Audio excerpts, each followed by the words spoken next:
सबके सामने मुझे कामचोर और फूहड़ बहू साबित करते हो। नहीं निभाना मुझे बहू का फर्ज। हाँ बहू, गुड न्यूज़ है, तुम्हारे देवर की शादी तय हो गई है।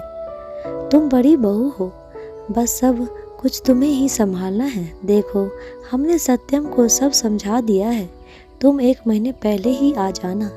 अनीता जी फोन पर काव्या को समझाने लगी। मम्मी जी, आपने अरुण भैया के लिए लड़की पसंद भी कर ली और हमें बताया भी नहीं। काव्या ने नाराज़गी जताई। रीमा और सीमा ने ही पसंद की है और फिर तुमको बुलाते तो यह रिश्ता हाथ से निकल जाता। अब तुमको क्या ही बताएं, बहुत बड़े लोग हैं, उनका संयुक्त परिवार है। लड़की भी बहुत व्यवहारिक और घरेलू है। अब मुझे और क्या चाहिए? कोई 2 वक्त का खाना और चाय नाश्ता दे दे, मैं तो उसी में बहुत निहाल हो रहूँगी। अच्छा, बातें बहुत हो गई, शादी वाला घर है, बहुत काम पड़े हैं, तुम जल्दी से आ जाओ। अनीता जी ने नई बहू का गुणगान के साथ काव्या को ताने भी मारे दिए। मम्मी जी, दोनों दीदी कब आ रही हैं? काव्या ने पूछा। रीमा सीमा सीधे हल्दी वाले दिन आएंगे। वैसे उन्हें बोल दिया है कि सारी शॉपिंग कर ले, अनीता जी ने बताया और फ़ोन रख दिया। तो क्या कहती हो, किस दिन का रिजर्वेशन करा दूं? सत्यम उसकी तरफ देखते हुए बोला। आप कब जाएंगे? सत्यम के सवाल पर काव्या ने सवाल कर दिया। मुझे 10 दिन से ज़्यादा छुट्टी नहीं मिलेगी, तुम्हारा अगले हफ्ते का करवा देता हूँ। तुम और मीठी चली जाओ, माँ को सहारा हो जाएगा। घर की बड़ी बहू हो, तुम्हारा फर्ज बनता है। सत्यम मीठी को गोद में लेते हुए बोला। बड़ी बहू का फर्ज, ये आपने और मम्मी जी ने सही कहा। ऐसा क्यों है कि घर के काम करने के लिए बड़ी बहू की याद आती है, लेकिन घर के फैसले में बड़ी बहू को ना शामिल किया जाता है और ना ही उनसे राय ली जाती है। आपकी मम्मी को बड़ी बहू की नहीं, मुफ्त की नौकरानी की ज़रूरत है।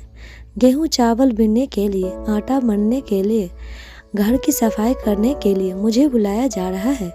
अरुण भैया के लिए लड़की देखी जा रही है। यह बात आपको पता थी, लेकिन आपने भी मुझे बताना ज़रूरी नहीं समझा।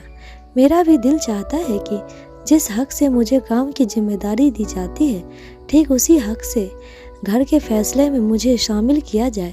काव्या की आंखें नम हो गई। अब मैं क्या करूं?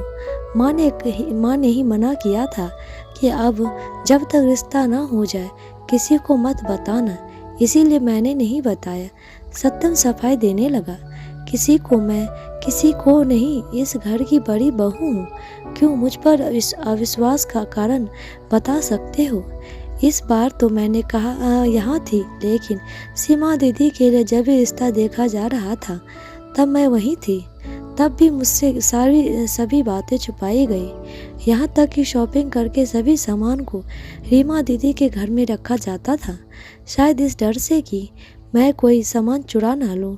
सभी तैयारी मुझसे छुपकर की जाती थी और मेरे हिस्से आता था। घर की सफाई कर दो, खाना बनाकर रखना, पापड़ चिप्स बना लो, गेहूँ चावल साफ कर दो। बाकी आपके घर में वो बर्तन धोने आती कमला आंटी, उसे भी मुझसे ज़्यादा इज्जत मिलती थी। उसे बैठाकर सीमा दीदी के ससुराल का बखान किया जाता था। सब बड़ी बहू का फर्ज निभाया और किसी ने तारीफ के 2 बोल भी नहीं बोले।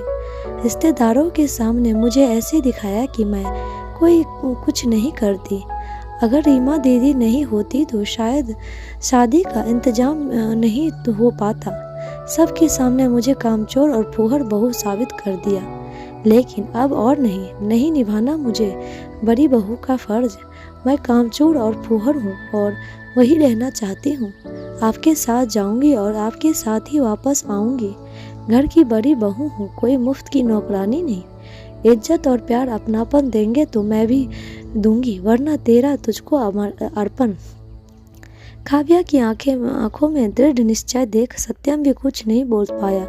2 दिन बाद अनीता जी का फिर फोन आया, यह पता करने के लिए कि काव्या जिम्मेदारी लेने ससुराल कब आ रही है। माँ, काव्या नहीं आ पाएगी। आपने अगर उसे बड़ी बहू का मान दिया होता तो आपको यूँ फ़ोन नहीं करना पड़ता, वो खुद ही अब तक पहुँच गई होती।